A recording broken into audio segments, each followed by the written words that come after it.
Sou peregrino aqui, em terra estranha estou, no reino. Bem-vindo ao podcast Estrangeiros e Peregrinos.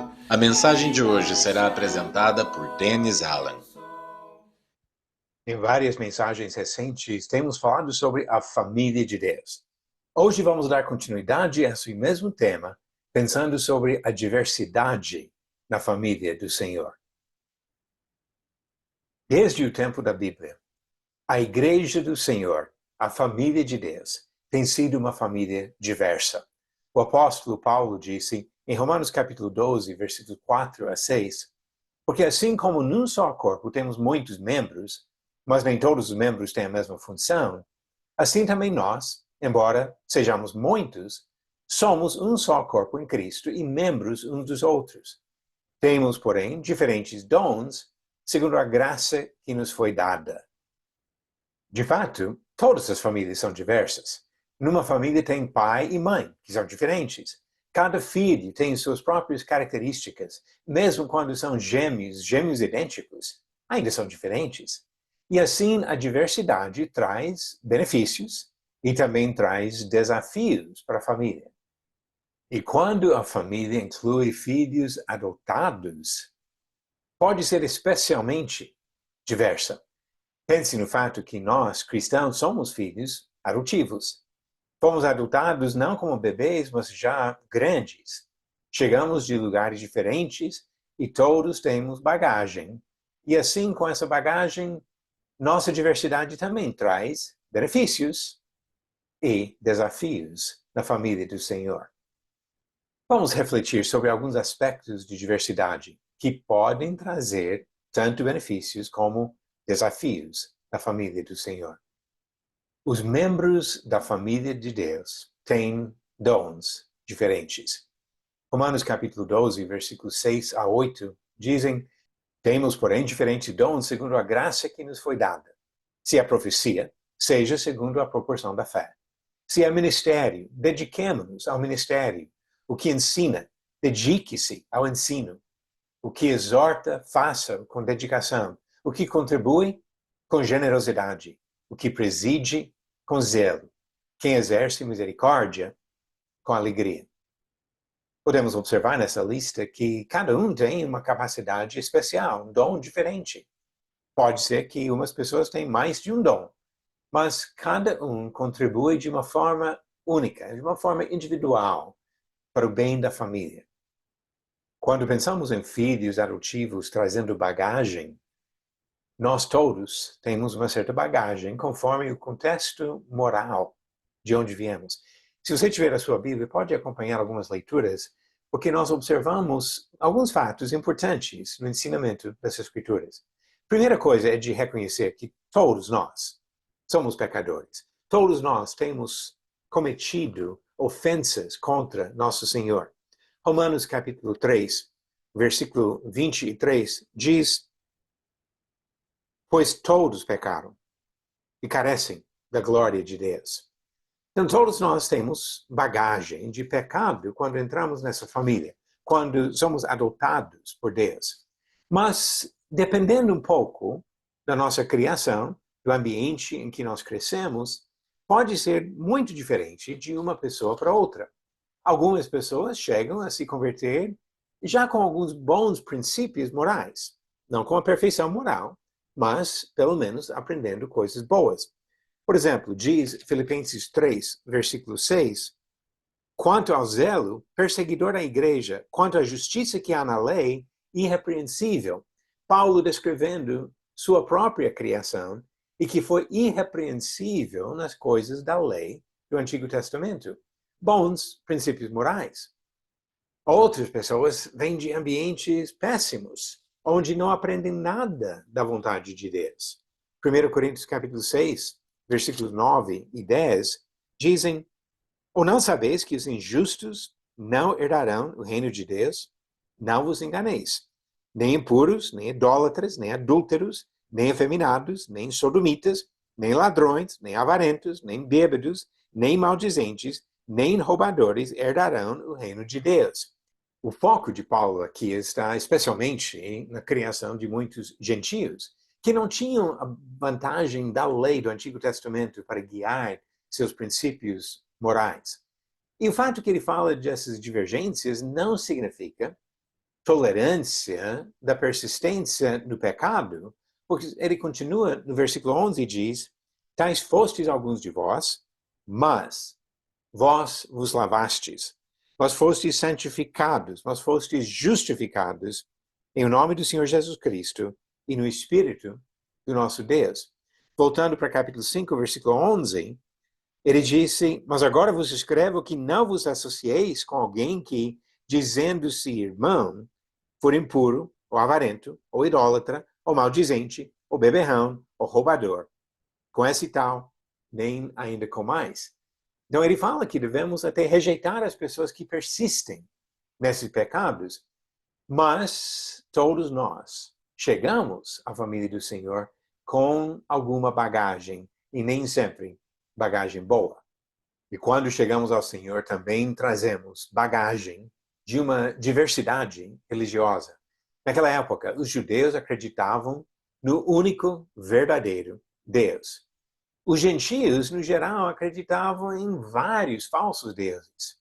E assim, um dos grandes desafios na igreja primitiva foi de aprender como trabalhar juntos, abandonando as falsas doutrinas, os falsos deuses, e respeitando o ensinamento que vem na palavra do Senhor.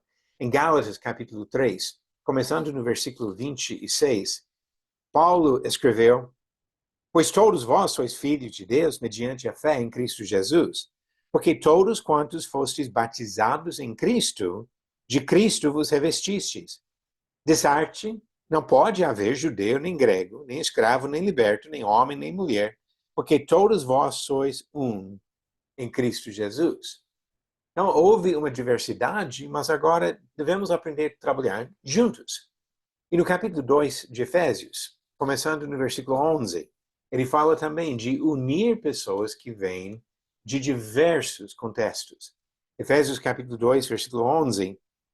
Portanto, lembrai-vos de que, outrora, vós, gentios na carne, chamados em circuncisão por aqueles que se intitulam circuncisos, na carne, por mãos humanas, naquele tempo estáveis sem Cristo, separados da comunidade de Israel e estranhos às alianças da promessa, não tendo esperança e sem Deus no mundo.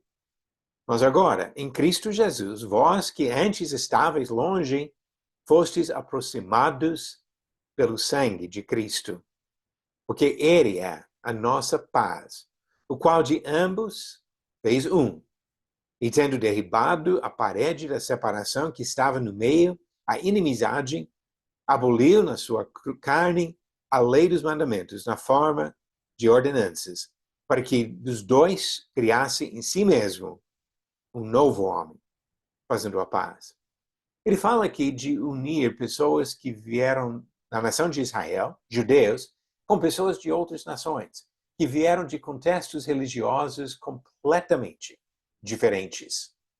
Basicamente, toda família tem diversidade de idade e sexo, e não é diferente na família de Deus.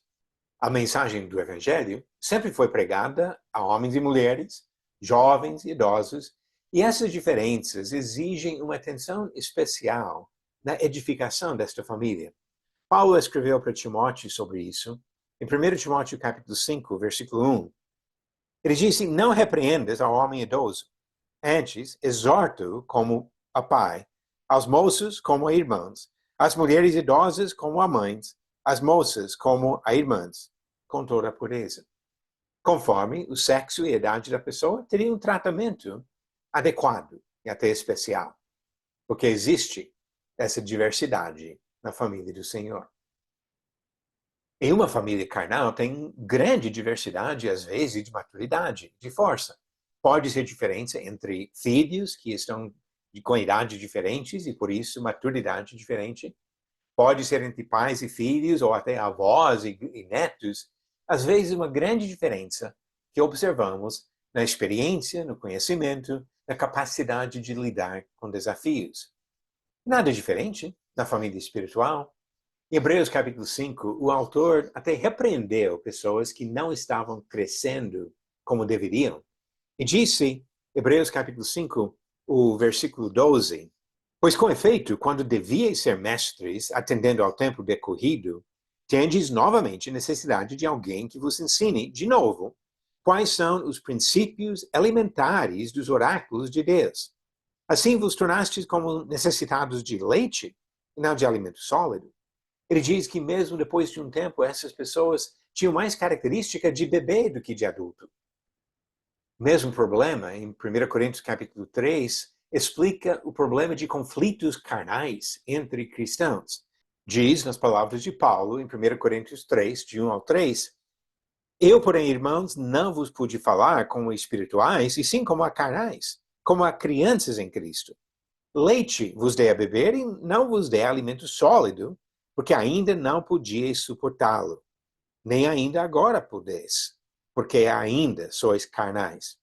Porquanto, havendo entre vós ciúmes e contendas, não é assim que sois carnais e andais segundo o homem?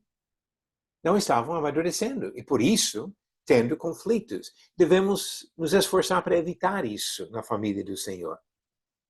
Podemos observar em Romanos capítulo 14 que até na mesma congregação pode ter bastante diferença de níveis de maturidade espiritual.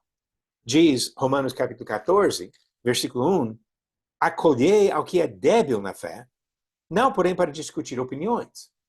Pode receber o irmãozinho que tem fraquezas e dificuldades, mas tenha cuidado em como trabalha com ele. Capítulo 15 do mesmo livro. Ora, nós que somos fortes devemos suportar as debilidades dos fracos e não agradar-nos a nós mesmos.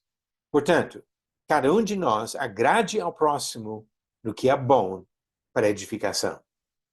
Os mais experientes e capazes devem edificar os mais novos e mais fracos. Outra área de divergência, até na família de Deus, antigamente, como também hoje, é opiniões políticas. Quando Jesus chamou os apóstolos, ele chamou Mateus, que era servidor público, cobrador de impostos do governo romano, e chamou também Simão Zelote, que pertencia a um grupo de pessoas que não queriam que os romanos tivessem controle da Palestina, às vezes até agindo com violência contra essas pessoas. Mas não há nenhum registro de conflito entre esses dois. De modo geral, o conflito político está ausente no ensinamento do Novo Testamento. E por que isso? Em Filipenses 3, versículo 20, Paulo faz um comentário que deve governar nossas atitudes nessas questões nos dias de hoje. Ele disse em Filipenses 3, 20, pois a nossa pátria está nos céus, de onde também aguardamos o Salvador, o Senhor Jesus Cristo. Estamos apenas passeando aqui, cidadãos de um país aqui na Terra só porque nascemos aqui. Mas o fato é que os cristãos são cidadãos de outro país. 1 Pedro capítulo 2, versículo 9, diz, vós, porém, sois raça eleita, sacerdócio real, nação santa, povo de propriedade exclusiva de Deus, a fim de proclamardes as virtudes daquele que vos chamou das trevas para a sua maravilhosa luz. E assim nós não devemos nos preocupar com diferenças políticas, porque nossa pátria é outra. Somos cidadãos do reino dos céus. E assim, entre cristãos hoje, como que podem existir diferenças políticas? Devemos lembrar que não existe nenhum candidato ou partido perfeito. Vamos achar defeitos em qualquer um. Alguns defeitos podem ser mais importantes para você e outros defeitos mais importantes para algum irmão em Cristo. Algumas políticas podem ser de maior importância para você do que para outra pessoa. E o que nós observamos entre os partidos são diferenças de ênfase. Um partido enfatizando mais um aspecto de governo e outro enfatizando mais outro aspecto. E assim, cada cristão vai analisar e pode apoiar partidos ou candidatos diferentes. O ponto principal nisso é de ter muito cuidado, de não deixar esses assuntos carnais, políticos, atrapalhar a nossa relação em Cristo. Mesmo se tiver divergências muito grandes na questão de eleições, ainda podemos servir ao Senhor juntos, lembrando que nós fomos eleitos pelo próprio Senhor. A família de Deus, composta de pessoas adotadas por Cristo, também tem diversidade de raças. Jesus mandou a mensagem do Evangelho às nações. Mateus 28, versículo 19. Em Atos, capítulo 1, versículo 8, ele falou, vocês vão começar em Jerusalém, Judeia, Samaria, mas vão até os confins da terra. Vão levar a palavra para todo mundo. E necessariamente teria pessoas de culturas, de países e até de raças diferentes. E os primeiros cristãos foram obedientes em fazer exatamente o que o Senhor mandou.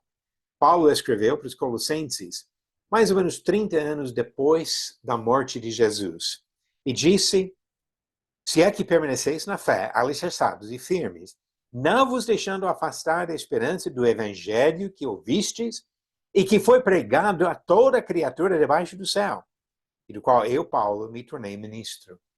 Levaram essa mensagem para o mundo. E assim, naturalmente, teria grande diversidade de raças.